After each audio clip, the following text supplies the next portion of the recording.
Everyone, and welcome to the Secrets of Healthful Motherhood Summit. My name is Vera Stepina. I'm here again with you, and I'm introducing you to our next expert. Her name is Julie Wiebe. She is a physical therapist, and she has over 17 years of clinical experience in both sports medicine and women's health. And we're going to cover a very, very important topic today. We're going to talk about pelvic floor. I think this topic is not being talked about as much as it needs to be. And I want to thank Julie for agreeing to do the interview with us. Thank you so much. Of course. Thank you for having me. How are you doing today? I'm good, thank you. How are you? I'm doing great. I'm here, pregnant with my third baby. Oh. And I know this is why I'm actually really, really interested in pelvic floor and everything that's related to it. Oh, I see. Now we're getting to the bottom of it already. I love it. Well, it doesn't get any easier, further along. So first of all, I want to ask you, what's your story and what made you want to do what you're doing now? My background is actually in sports medicine and orthopedics, and then I had my first baby, who is now as tall as I am, and 12. And so I was I was really a specialized therapist and didn't understand what went on with a woman's body when they were pregnant until I experienced it myself. And I really thought, whatever happened, I'll just fix it. And that didn't really work out. And so it really kind of drove me towards trying to understand a little bit more about what happens with a woman's body during pregnancy and a postpartum period. At the time, I mean, this was a dozen years ago, there really wasn't a lot of really good news out there. And the core, I use it with air quotes because I think it's sort of a misunderstood area as well. But the core was sort of becoming a thing right around that same time. And the pelvic floor is actually a component of the core. When we talk about that, it's actually a unit of muscle, a team. But we really got excited about the tummy, and everybody sort of ran off with the tummy and ignored the pelvic floor component. And another piece I like to talk about is the diaphragm, like how you breathe is actually a pretty important component. But it created a natural link. Pelvic floor being part of the core and all that sports medicine focus on the core was a natural link into all the health issues. And so it sort of became my mission to understand that component for myself, but also for my female clients. I was recognizing that the difficulties I was having recovering from my pregnancy, I was seeing reflected in my patients who were not really coming to see me for that. They were coming to see me for their shoulder and their knee and their ankle, but they still had a poor ability to connect again with that system, that team, not just the pelvic floor, but that whole team. And that was really a component of why they were having a shoulder problem or a knee problem. And so it felt silly to me to treat their shoulder and never treat that inability to regain control over that system. So I started trying to develop programs for that. And then on top of that, I wanted to be fit. I wanted to go back and be fit again. And all of my patients had the same goal. But if you have a typical, what we like to kind of consider that women's health or pelvic floor problem, like incontinence or prolapse or difficulty with sex or pain within your pelvic area, you should not do fitness. That was kind of what the edict was. And that didn't really sit well with me, and it didn't sit well with most of my patients, and they wouldn't comply. Well, if you have it, you shouldn't run, but they wouldn't stop. So it became my job to figure out how to help them continue. And that's really where I've taken my career, is how to find fitness solutions for women, understanding women's health issues, the pelvic health issues, and integrating those ideas into it. So that's kind of my story. I hope that wasn't No, that was good. long. And actually, I noticed this one thing that you said, how everything is kind of connected, interconnected in our body. And I've actually run into similar things with my clients, is when somebody complains about ankle, like, oh, I can't run because my ankles hurt. And then it turned out it was because, it was the hips had the problem. So, Right. And usually people don't even think about it that way. So what I wanted to ask you to summarize is, so what is pelvic floor? What does it consist of? The actual pelvic floor itself. The pelvic floor is actually a combination of four muscles, and it sits in the base of the pelvis. We have some new information we're trying to sort out. We always thought of it as a bowl, kind of, or a hammock, but we have some new ideas that it might actually be a dome inside there. So we don't exactly know the configuration. We're figuring that out. Understand that pelvic floor is a relatively new area as we start. People are just starting to explore it more, which is great. But it's a group of muscles inside the pelvis, and their job is to work together. I'm going to keep hitting on this theme. Work together with the rest of the components of that deep core system. So that's diaphragm, PA, and then the rest of the postural system to help with things like we always associated with continence, being able to control your pee and poo, sexual health, keeping your organs where they're supposed to be, all that kind of stuff. That's what we've sort of always associated with the pelvic floor issue.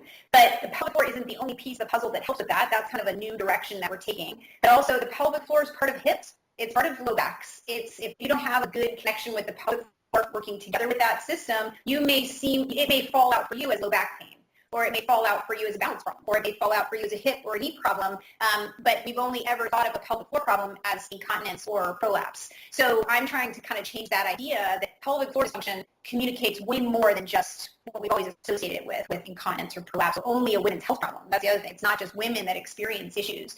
So incontinence then is also a great clue for a practitioner to say, something's wrong with that system versus, oh, you just need to start doing kegels. Like it needs to be integrated into your hip or ankle program, because it's a part of the system that helps control the center. So it's a small piece of a larger puzzle, and we need to not blame it for every problem we see related to women's health, but we also need to integrate it in problems we would normally associate. It's so much more complicated. If that makes sense.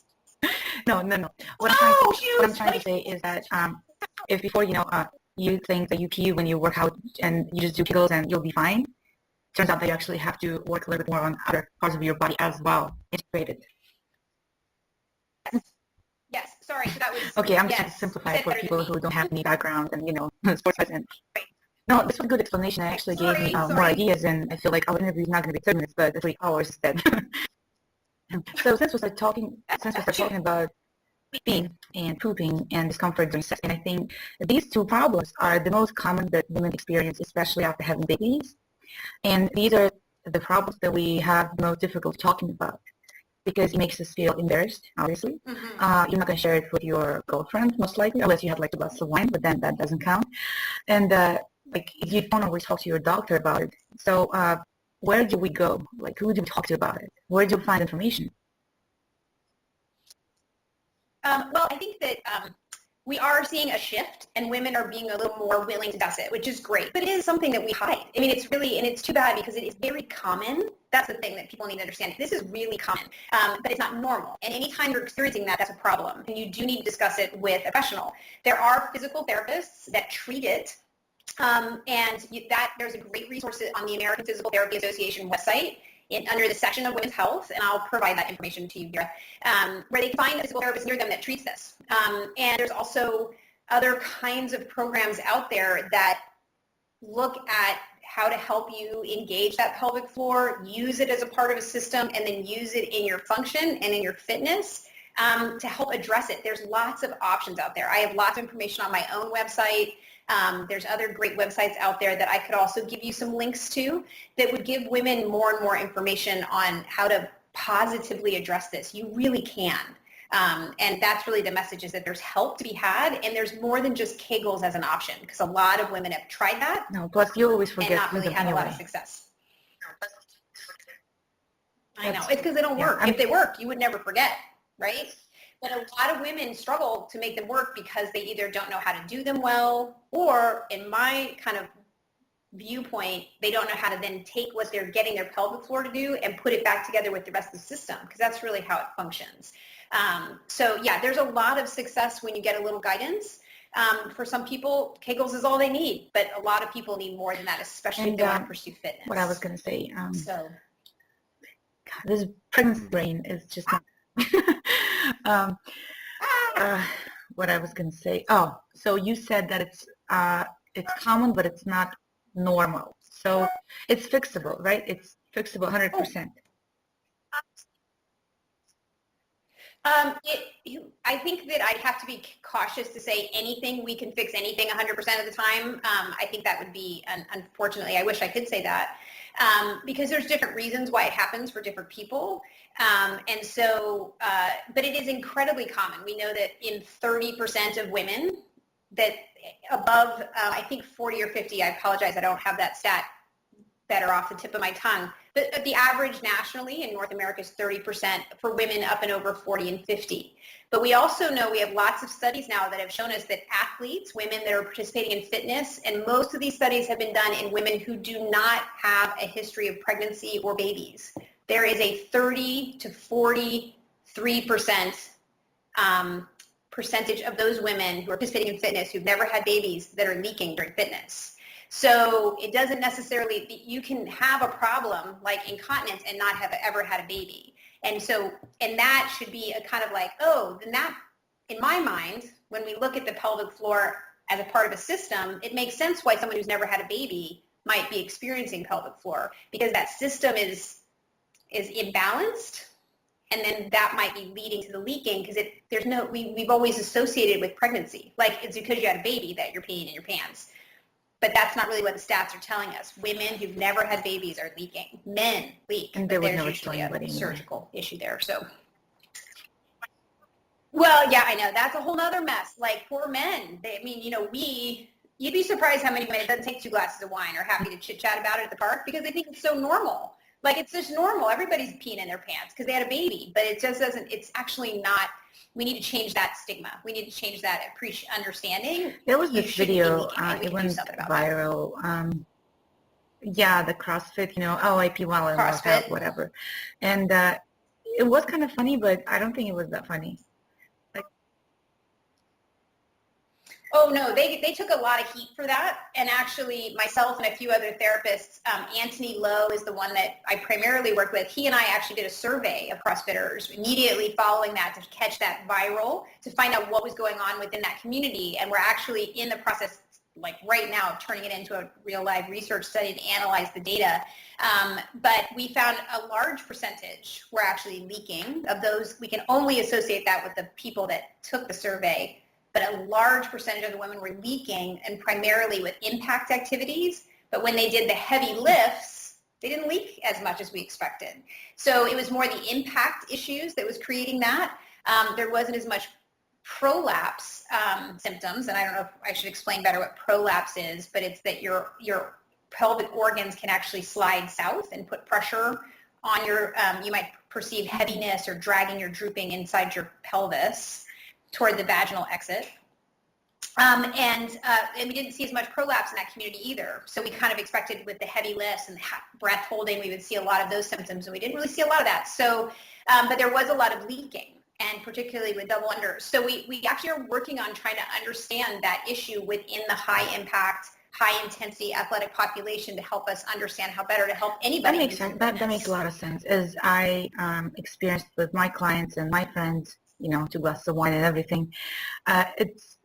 We usually most experience it when we run or we jump. What do you call it? Jumping rope. It's a no-no, for women after she had baby, apparently. Yeah. So my other question. We're working on solutions for that. So there are solutions for that. So let's say, we can help.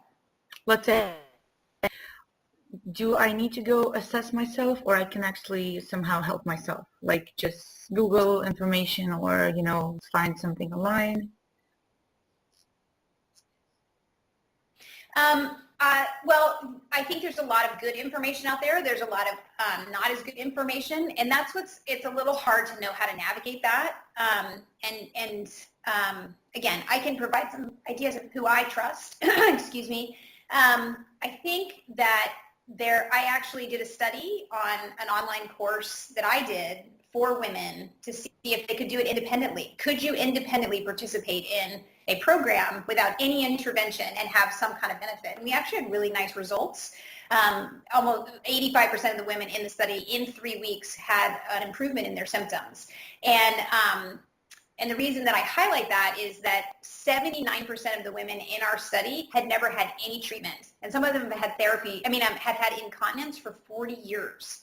And they just had, and I'm not sure if that all correlated, but most women aren't pursuing anything, and they are looking on the internet for help. And so that was one of the things we wanted to see, is if we could utilize telehealth. Could we, because there are people in rural areas who have no access. Could they help them find somebody? I'm sorry, my mail's making noise. Could they access it? And there are ways to do that. And so you just need to know where to look. And that's where it gets a little dicey. Because there's good information, there's okay information, and then there's not so okay information. So what I would suggest to anyone who looks at any program online is, are you getting results? If in 3 to 4 weeks nothing's changed, then it's maybe you're either not doing it well, you're not doing it consistently, or it might not be the right program for you, and to go get additional help. And so that's when you would maybe pursue the help of a physical therapist as an option to help you.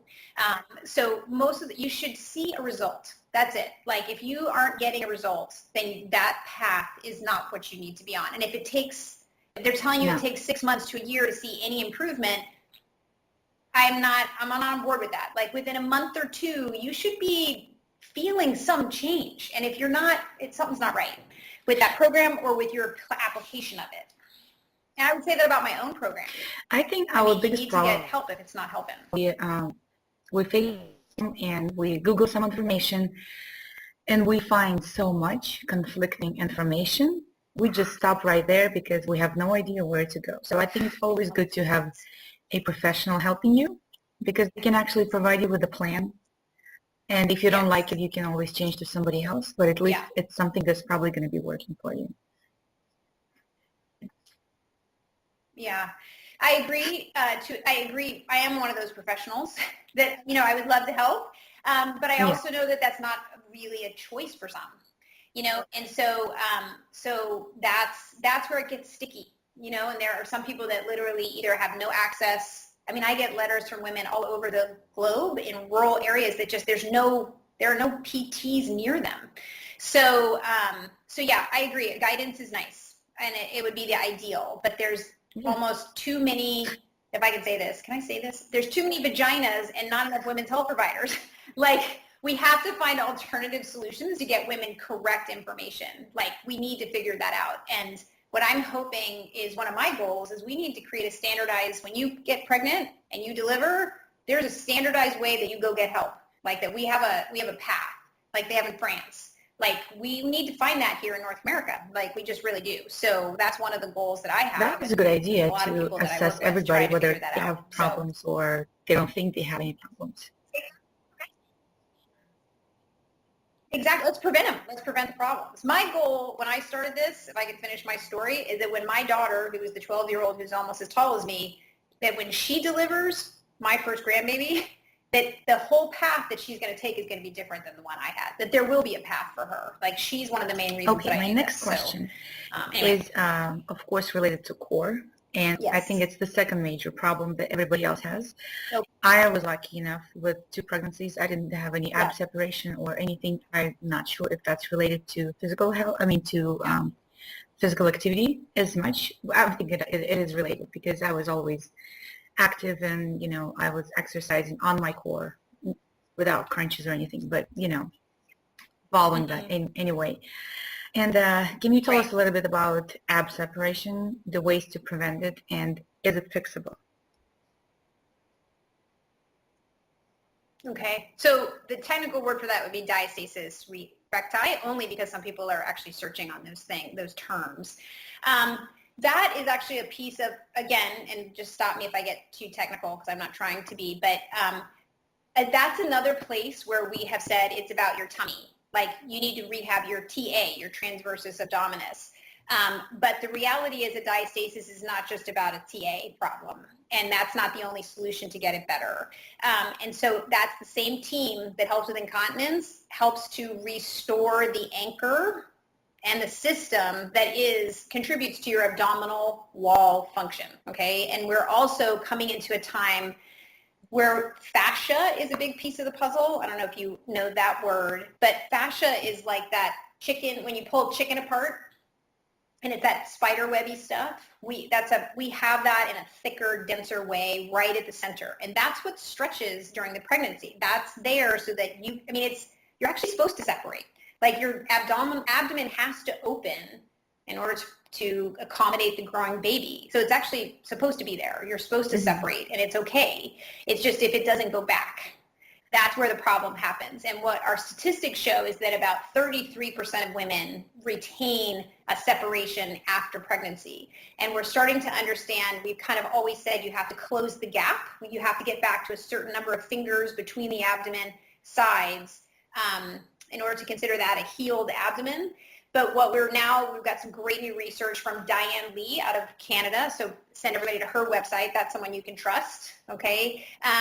That it's really restoring the fascia between the density there, and you may never get it fully closed, okay? But if your abdomen is functioning well, if your center is stable, if you can stand on one leg and not fall over, like if we can get you stable at the center and your abdomen is functioning to help you do fitness and pick up your kids and cook and do everything you want to, and you restore your function, reduce your pain, you're not having other symptoms like incontinence, then we've restored the abdomen, but we may not have gotten you back to no gap, okay? And so I think that that's possible. We can rehabilitate that. I think it's less likely if all you do is TA work. I think you need to work on a lot of things. I work on a lot of stuff with my patients who have diastasis that is not just TA. And it's treatable. I think it is treatable. But we have a percentage of women that we can't treat because the fascia becomes too thin, and we can't, there's a point where conservatively, I can't recreate that density. And they would be a surgical candidate. And thank goodness we have surgery for those women. But I don't think that everyone who has a separation needs surgery, which is what a lot of women are told. I think a lot of ladies can get rehabilitated and do well, but there are women that struggle, that there's more to it, that the fascia is kind of the X factor, and that's what I tell my patients. I can't make a guarantee. I don't know if your fascia is going to respond, and I'm hoping everybody's does. No, so hopefully that wasn't too over the top technical, but okay, because it's no, the thing is that one was good. The first one wasn't. But the reality is we've oversimplified to give people a solution. Like, all you have to do is contract your pelvic floor and you'll be fine. All you have to do is do 100,000 TA pull-ins and you'll be fine. It doesn't quite work like that. The body is an interconnected group of systems, and we need to treat all those systems.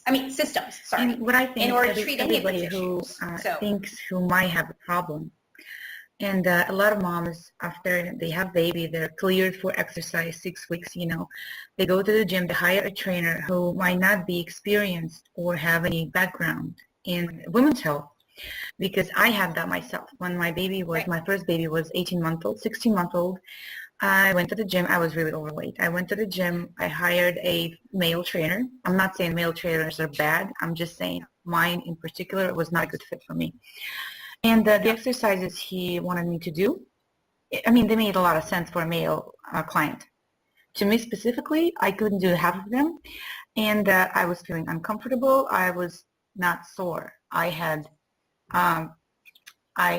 like aches, I couldn't move my arms. That's how bad it was. It wasn't just soreness, it was pain. So anyway, what I was saying is, if you go to a trainer, you need to have some kind of a knowledge.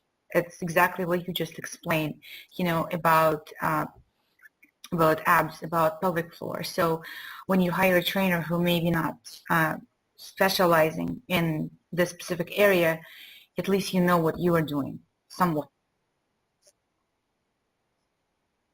Right. Have your own knowledge base and be educated, because yes, agreed. Like, but it's true for PTs. Like, there are rehabilitation people that are still not really sure how the pelvic floor works into a shoulder problem. But it makes sense to me that if your shoulder sits on your trunk and your trunk sits on your pelvis, if you're leaking every time you do a shoulder movement, they're connected. You know what I mean? And so, yeah, women need to be their own advocates, but I would say the same rule applies. Is if you're with a trainer and either you're not getting results or things are feeling worse, like your leaking's getting worse, and who cares if you have a flat abdomen and you're trying to lose 10 pounds for your, whatever it is, that situation that you're in is not appropriate for what you need right now, or you need to educate the trainer. Do you realize that I'm peeing in my pants every time you ask me to do that activity? And either they're going to do this and freak out, or they're going to say, let me change it up. Like, then you're with someone, you know what I mean? We also need to give feedback. Tell them. But we've got to get real comfortable with this. Like, incontinence is just one other thing that happens if you're not organizing that system well. And sometimes there's real pelvic floor issues that you need to have evaluated and treated in a different way. But anyway, so I'm right there with you. Yeah, we need to be really careful, and we need to be our own advocates and look for results. I think we need to know our own bodies a little bit better. Yeah. So what else I was going to say about... Agreed. Yes, of course. Sorry, while you're thinking, can I turn off my heater? About... So you in the very beginning, you said that somebody shouldn't even run if they have a problem with pelvic floor or, with core, with any of the components. So can you explain that a little bit more? You know what, just to clarify, that's what we've always been told. So that you shouldn't run. And you shouldn't do that. And I'm one that's sort of standing there saying, well, what can we say yes to? So I'm actually saying that was sort of what we used to always say. And now I'm not saying that everyone can go run. I really am not. What I'm saying, though, is what kind of solutions can we create so that our women can keep running. Because guess what? They do. Like when I have patients that come in who are leaking while they're running, I try to keep them, if I can, in their programs. If I can't manage the incontinence while they're running, I do take them off. But if I can, I teach them how to change the way they run. Sometimes it's form. You can use your pelvic floor more or less while you run. And if you're in a form that uses it less, if I alter that and you're not leaking, ta-da, you can keep running. But if I alter your form, change the way you're recruiting your muscles, strengthen what's weak, improve your relationships, change up your breathing, and I do all that stuff and you're still leaking, we need to take a break. And we need to figure out what to, you know what I mean? So it's it's kind of a new day, I think. I'm not saying that's true for everyone. And if you continue to leak, stop running. You know what I mean? But if you can try different solutions and try to change that up and manage it while you're continuing your mileage, let's try to do that. But if you had an ankle sprain, I might pull you off until you could walk without pain and then get you to run.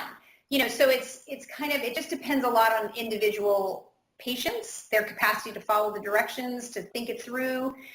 So I would say, I don't know if I answered your question quite exactly, but I'm not saying no. I'm saying, let's see what we can say yes to. Like, that's really my passion. Like, it really used to be all we ever said was just stop. And that's devastating to a lot of women. They love fitness. It's a huge piece of their life. So what can we say yes to? That's what I'm trying with research and with my own practice, trying to figure out. And it's somewhat that individual. answered my question. So I have a question that's related to I'm sorry. it. So are there Okay. a definite no-nos? Okay.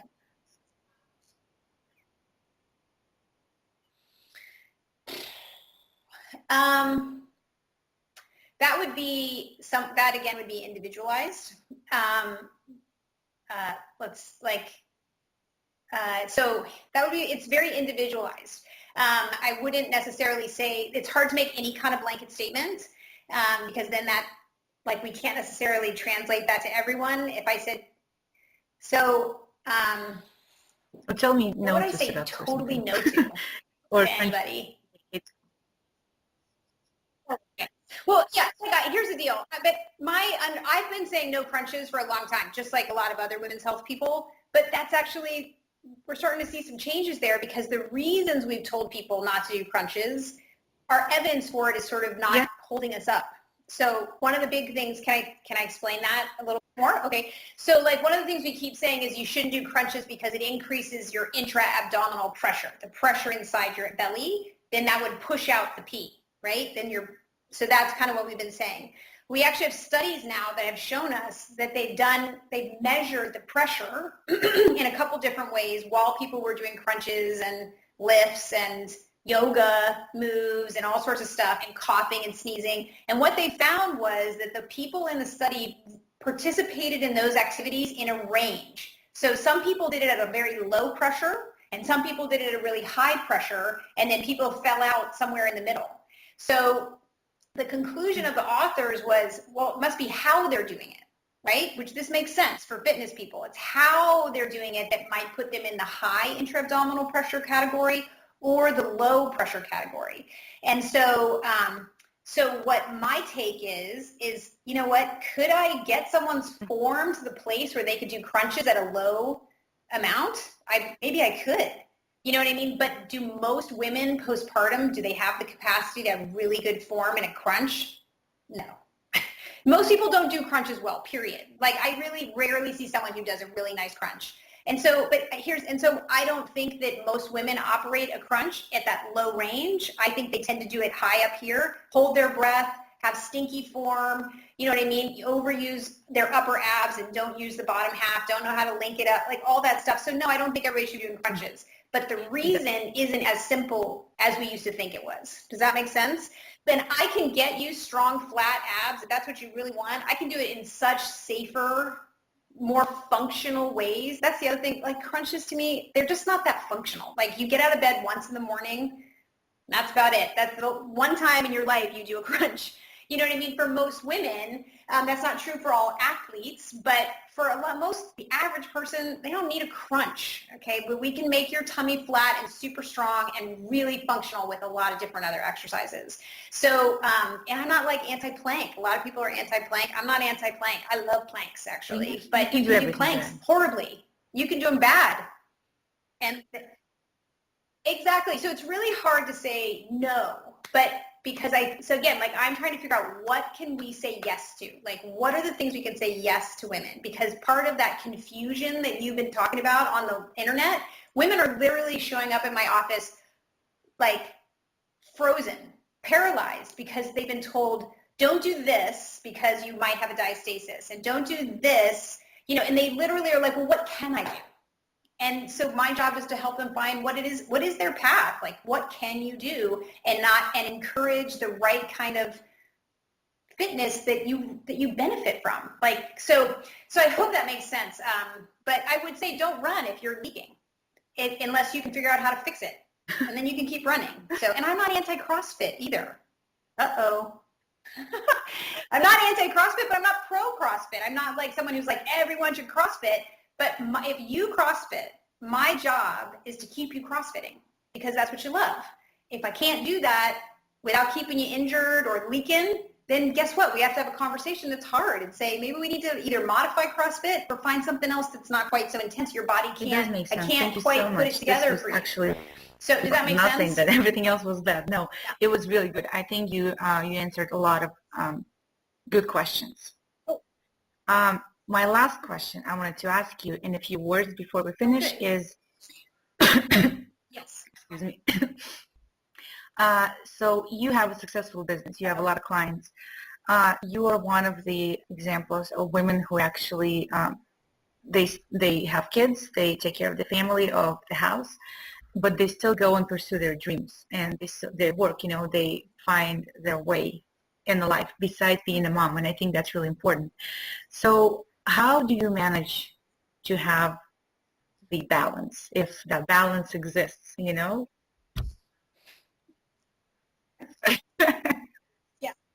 Do you see the bags under my eyes and the wrinkles? It's funny, when you and I originally talked, I said, as long as you're okay with me saying, I'm still working on it. Like, it's a struggle for me to stay balanced, to be quite honest. And I will say, I think that one of my priorities is to keep my priorities in check. Like, my son is homesick today. He's in a house, and I am grateful that I can do this, and he's old enough to not burn the house down. You know what I mean? So I'm kind of at a new place in terms of that. But I have a very supportive husband, and my kids, they get that mommy's passion is to help women, and they're part of that by letting mommy do things like come outside for a half an hour and have a talk. And my son actually helped me pick my shirt. So everybody's kind of on the team. But I have a messy house. My kids eat chicken nuggets more than I'd like to admit. I don't exercise it myself as much as I should. I think that every person just has to find what finally works for them. I've been pursuing what I'm doing in the way that I'm doing it for almost 10 years now, and more solidified into a business model probably in the last 6 to 7. But my primary job is being a full-time mom. And so I really built my business around maintaining their schedule and being available for them. And I'm grateful because I could take my kid to the doctor and I could do all that, and I just sacrifice other things, like I have 80 emails I need to respond to, but I'll do them tonight when he goes to bed. You know what I mean? So I think that the only thing I can say is my wisdom is that I've just found the right path for me and for my family. And I'm very grateful that my husband and my kids have bought into my mission. Like, they want to support mom helping women. Like, they get that mommy's helping, and they're part of that. So I hope that letting me have moments like this. Women, because we always feel like we have to wait for something to happen. Like, I'm going to go back to work. I mean, I haven't even had my third baby, so that's another 6 years for me. Excuse me. So what I'm saying is it's totally possible. Yeah. have kids at home. You don't have to do daycare. I mean, daycare, Yeah. preschool is kind of nice. Like my older son is 5. He goes to school 3 times a week for 2 hours, 2.5 hours. That gives me time to do this, do something that he can really be a part of. And when he's home, because there's a holiday, they always fall on Mondays, as we know, or if somebody's sick, then I just do what I do with him, and we kind of make it work. Right. So I guess it really depends on what you want, what's important for you, and how bad you want to actually accomplish that.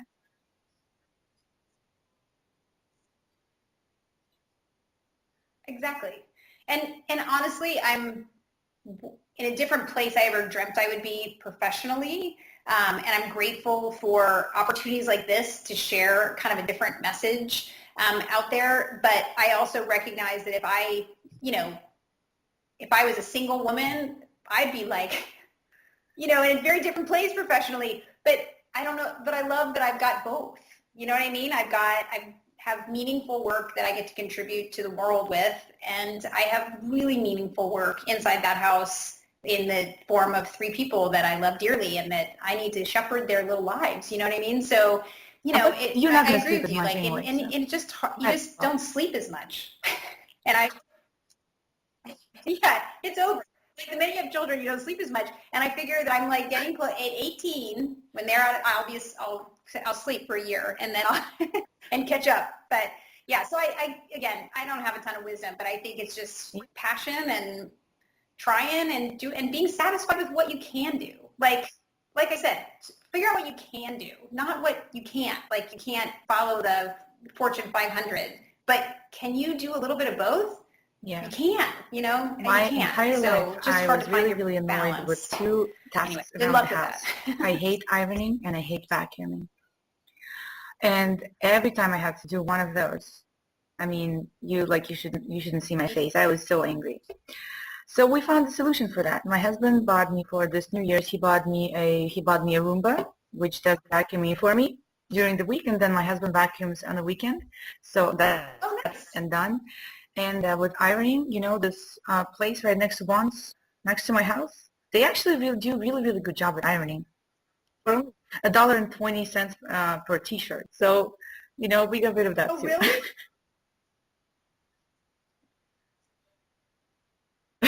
Oh, My that's funny. husband, Here's my what my husband solution wears is. I button don't shirts. iron and I don't vacuum. It's his thing that he has to wear. So that's the only thing we iron in the house. Oh, I mean, yeah. I don't iron anything myself, and I always make sure I buy Right. something with a little bit of spandex or whatever, so it doesn't wrinkle. So his shirts we take there. It's once a month. It's $15, and it's all done. Yeah. It saves me so much peace in my head. Yes. It's totally true. Yeah, and that's the other thing. Like, I kind of gave up a long time ago on my kids' rooms being perfect and my house being tidy all the time. And, and my kids are getting old enough that they can start taking on those chores a little bit. Like, so, yeah, it's hard. It's hard. But, we all do our best. So, Okay, well, and giving thank you yourself so a break much, is a Julie. big deal. This So was wonderful. I'm with you, Vera. Yeah, I'm so glad that I found You're you. welcome. And if Thank you for anybody has asking. any questions or problems, I think Julie is the person to go to, definitely. And you have online programs, right? That, it doesn't have to be person in person. Mhm. Yes. I have lots of information, free information, blogs, Okay, and all sorts of wonderful. stuff that I hope a lot of women So can this was resonate with. And it's not Julie all Wiebe, complicated, and I her website promise. is Julie Wiebe PT, and you have the link in your email that you received this morning from me. My name is Vera Stepina. I'm sure you know this by now. This was the Secrets of Healthful Motherhood Summit, and we're going to see you guys tomorrow. Thank you so much for watching, and have a good day. In a different place I ever dreamt I would be professionally. And I'm grateful for opportunities like this to share kind of a different message out there. But I also recognize that if I was a single woman, I'd be like, in a very different place professionally. But I don't know, but I love that I've got both. You know what I mean? I have meaningful work that I get to contribute to the world with, and I have really meaningful work inside that house in the form of 3 people that I love dearly and that I need to shepherd their little lives. You know what I mean? So, You're not I going to agree sleep with as you. much Like, anyway. and So. it's just, you just don't sleep as much. And yeah, it's over. Like the minute you have children, you don't sleep as much. And I figure that I'm like getting close at 18 when they're out, I'll sleep for a year and then I'll and catch up. But yeah, so I don't have a ton of wisdom, but I think it's just passion and trying and being satisfied with what you can do. Like I said, figure out what you can do, not what you can't. Like you can't follow the Fortune 500, but can you do a little bit of both? Yeah. You can, and my you can't. entire so life, just I hard was to find really, really annoyed balance. with 2 tasks Anyway, good around luck the with house. that. I hate ironing and I hate vacuuming. And every time I had to do one of those, I mean, you shouldn't see my face. I was so angry. So we found a solution for that. My husband bought me for this New Year's. He bought me a Roomba, which does vacuuming for me during the week, and then my husband vacuums on the weekend. So that's Nice. and done. And with ironing, this place right next to my house, they actually do really, really good job with ironing. For $1.20 per T-shirt. So, we got rid of that too. Really?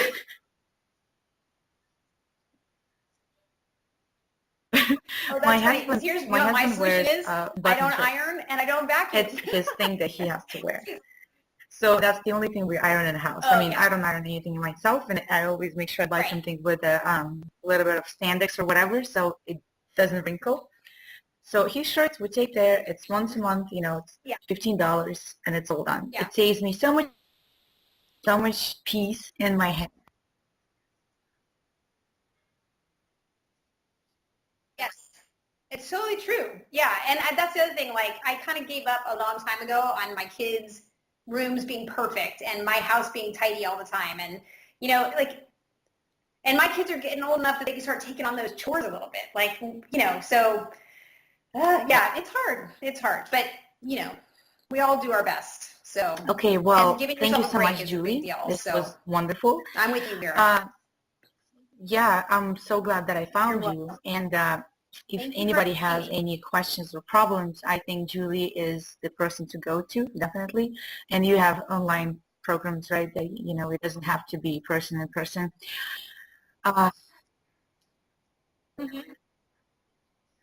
Yes. I have lots of information, free information, blogs, and all wonderful. sorts of stuff that I hope a lot of women so can this was resonate Julie, with. And it's Julie not all Wiebe, complicated. and her website is Julie Wiebe PT, and you have the link in your email that you received this morning from me.